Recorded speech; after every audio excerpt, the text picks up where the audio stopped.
Good morning. You're listening to Caregiver Crossing. This is a podcast brought to you by Joy's House, presented in partnership with Cardon and Associates. I'm Terry Stacy, but I do want to mention Tina McIntosh is out today, and we've got filling in for her, Candace. You'll meet her in just a second, but we are so grateful and thrilled that you are here. Caregiver Crossing is a podcast created really just for you, the caregiver. Again, I'm Terry Stacy. And I'm Candace Hadaba. Today we are joined by Deb Miller, life coach and founder of Ready Habits LLC. Deb, thanks so much for joining us. How are you today? I'm great, thanks. I'm glad to be here. Deb, tell us a little more about yourself and your organization, Ready Habits. Yeah, about 6 years ago, my husband had a liver transplant, and we were living in Fort Wayne at the time, and his doctors in the hospital were here in Indianapolis. And we came down from two different places. I was working, didn't have any notice that we were going to be doing that. Showed up at the hospital about a half an hour before his liver transplant because he was driving down from Fort Wayne and I was working in Valparaiso. So we kind of joined forces in Indianapolis. He ended up being in the hospital for 2.5 months due to complications. We were thinking, oh, it'll be a 7-10 day hospital stay, then he'll be home. That wasn't the case. And at the time, I hadn't prepared anything. Everything was paper coming in the mail, all the bills, nothing was electronic at that time, or very little of it. So I was trying to manage a household in Fort Wayne, spending 12-hour days at the hospital in Indianapolis. And it was a very stressful time because I wasn't ready. I didn't have anything prepared. And when I went home, the first thing I did was spend time and organized everything, put it into what I called my gray binder. And as a result of that, a year later, I published it as a workbook for everybody to be able to use. It's so smart. It is so smart. And it's such a good reminder. And when you say you started organizing everything into your gray binder, what does everything mean? Oh, everything was, I took a look at all of our personal information, like social security numbers, our passport numbers, all of that kind of personal information. And then I kind of expanded out. And the first thing I did was, okay, what's my mortgage? Who do I pay on a regular basis? My kids live outside of Indianapolis, so they have no clue about any of this stuff, where they would go to find any information. So I started with, the basic financial stuff. Where do I bank? Where's my safe deposit box? What are my credit cards? Where's the numbers on the back that I need to be able to call if they're lost or stolen? So I started that process of just gathering everything that I could gather up and put it someplace that I could grab it and go if I needed to. And Deb, do you have copies of this binder for your children, or do you just have that one that you keep at your house in case of an emergency? I only have one binder. And I keep it. I don't think the kids need the binder itself. If they come to visit and they need to be caregivers at my house or something like that, they know where it's at. They have access to that kind of information, but they don't need to know all my banking and all of how much money I've got in each account and all of that kind of stuff. But they do need to know if they're on the bank account as a beneficiary or an executor or whatever. So all of that information is I put it in a zippered binder that has the slip-in pages, the sheet protectors like you were talking about. So I could just stuff things in that binder, zip it up, and it has a handle on it, and I can just take it with me if I need to go somewhere. Oh, it's so smart. It is so smart. And I'll tell you, when we were kids growing up, my mom always growing up. And then as we got older and we got married, myself and my sister got married, my mom has that what she would just call a binder too, I think. And that was, it just said where everything was. Recently, we had a health emergency and she needed to grab and go and get to a hospital as quickly as she could with my father. And at that moment, she was very organized with what she needed to be organized with. But then when it came to the medical information, that was not around. She Yeah. needed almost one separately for medical, I think, right? I actually have a folder that has some slip-in pages too that I keep with my go bag, my emergency bag, and it has my living will. It has power of attorney for healthcare and for financial information. It has a copy of my will. All of the kinds of things that in a medical emergency you're going to want to have. I include the name and the doctors and what their specialty is. There's also a list of medications that we take, the stuff that you really need to have once you get to the hospital.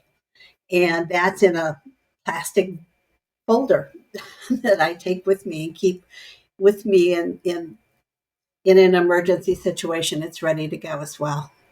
This topic really reminds me of the go bags that we see a lot on social media right now. Do you have one? A go bag, most people who are into being prepared for emergencies have multiple go bags.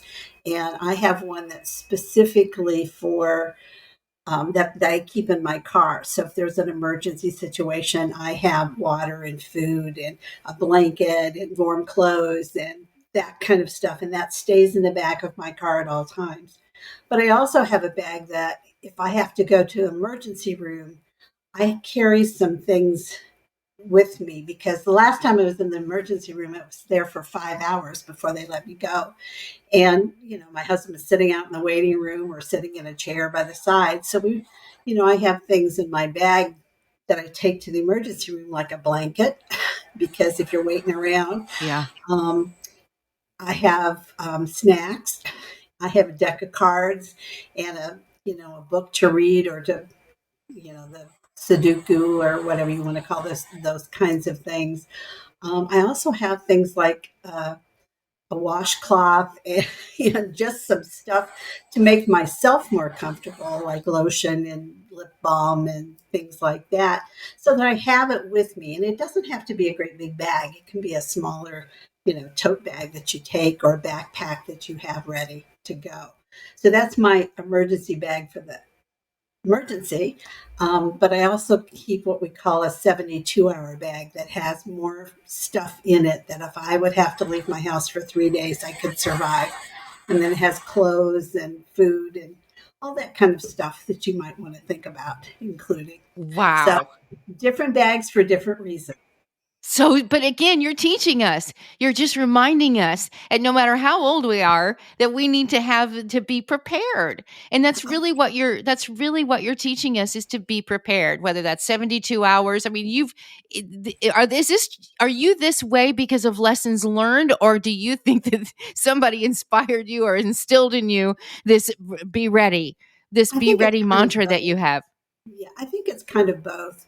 The one thing I should say is if you're going to an emergency room with someone who has dementia or is um, more elderly or has a mental issue you might want to make sure that you pack something that's personal for them. So if it's a stuffed animal, if it's a blanket, if it's something like that that's important to them, that helps them calm them down, that's really important. I should have said that because that's a really important step. But,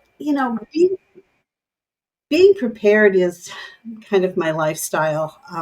I try to make sure that I have enough stuff and that I'm ready in case there's an emergency. But I don't consider myself a prepper or any of that, you know, the end of the world kind of stuff. I'm really trying to make it so that my husband and I and grandkids, when they're here, are safe and have enough to get through something that might be bad. And you never know when that's going to be. That Yeah. you know, I looked out my window yesterday and there was a fire truck and an ambulance next door to to my house, the house next door. They were taking the daughter of my neighbor. to the emergency room. She had a medication issue. She was on a new medicine and she had a really bad reaction. And so, you never know what's going to happen. Yeah, And you're right. so, You're right. Readyhabits.com. Readyhabits.com. Is that the website? yeah, that's the website. Yeah. Lots of And, great information there, please. And again, take a look at the blog posts. And you saw a tab. I think Candace was talking about a tab that she saw called Emergency Plan, and that's where we need to go, right? well, there is an emergency plan there, and that's really for preparing your family for an emergency situation. So things like making sure that everybody knows your address and you have a plan for communicating. So if you're talking, if something happens to you and you have family members that need to get a hold of you, what's your plan for letting people know that you're safe? You could post something on Facebook that says, "Hey, I'm fine," but you might want to leave a different kind of message. So I always recommend that you have somebody outside of your immediate area that's your emergency contact person, so that everybody can call one number and get information. Or maybe you leave a message on an answering machine somewhere that says, "I'm fine, everything's okay." There's a lot of different ways that you can do that. Text messages get through in a disaster a lot better than trying to call somebody. Mm-hmm. So you could text somebody and let them know. Even if they don't get the message immediately, it will eventually get through. If you live in an area where, like the hurricanes down in Florida, I've been down there a couple of times, and the cell service is terrible. Once something happens, you really can't rely on the phone. So you need to make sure you have a gathering place, so everybody in your family knows if something happens in your neighborhood, where are you going to go? Where are you going to meet up? Those kinds of things. And practice. Don't just say, "Oh, we're going to meet here." Practice doing that and making sure that you get there and everybody has the information that you need. I also suggest that people put together a list of all of their phone numbers for family and friends that you want to contact, because I don't know about you, but if your phone goes dead, I have no clue what those phone numbers are. Just true. Growing up, we used to know, right. My grandmother's number was state 404-55. That was 50, 60 years ago. Now, now I don't even know my kids' phone numbers because they're in my phone and I just push the button and that's how I get them. But if something goes wrong, you can't charge your phone, you don't have those numbers written down somewhere, it's really important to keep a list of family and friends that you want to make sure that you contact. Deb, such good stuff. Really, really good stuff. It's such good information. And again, readyhabits.com. Is that the best way to reach you, Deb? If anybody would like to talk to you? Okay. Yep. There's a phone number there. You can give me a call. You're terrific. I will certainly check out this website myself. You've inspired me to get myself organized and ready to go and be ready to go in a minute. Check out readyhabits.com. Deb, thank you. Come back and see us. I will. That would be great. Thank you for having me. Candace, as we close the show, we just want to remind our listeners that they can contact Tina McIntosh for more information and resources to help you through the journey of caregiving at tina@joyshouse.org. And before we go, we also want to thank our sponsors, Cardon and Associates, with 20 communities owned, operated, or managed in the Midwest and more than 40 years of senior living. Thank you so much, everybody, for joining us too. We will be back again next week. Tina, hopefully, will be back with us next time too. Candace, thank you. Thank you, Terry. See you next week. Take good care of each other.